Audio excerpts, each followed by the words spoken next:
नाव काय आहे बाई तुझं? साक्षी. बरं बाई, तुला साक्षी नावाचा अर्थ येते का? माय मला तर काहीच येत नाही. आता काहीतरी डोसकं लावा लागेल. ही बुड्डी तर लयच हुशार दिसायली. मला लहानपणापासून पायामध्ये सॉक्स घालायची लय आवड होती, म्हणून मी आई पप्पानं म्हणून साक्षी ठेवलं. लय चांगला अर्थ सांगितला बाई. मग हे पुस्तक वाचू वाचू हिंग केस पांढरे झाले, पण मला असा अर्थ अजूनही सापडला नाही. मग पोरग कसं पाहिजे तुला? काय असेल ना, हे असाव ते असाव. जास्त काही नाही, पोराचं थोडंफार शिक्षण झालेलं असावं, थोडी शेती असावं. शेताला जाते की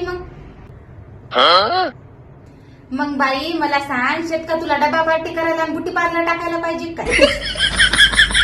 बरं, तुमचं शिक्षण किती झालं? B.Com झालंय. हो, माझ्या नाताने बी बेकामच केलंय. नको नको, चल उठ बरं आधी घरी. कस काय? ती बेकार, तू बेकार, मग काम काय आम्ही करावं काय आता म्हातारपणी? क्या बोले रे मिल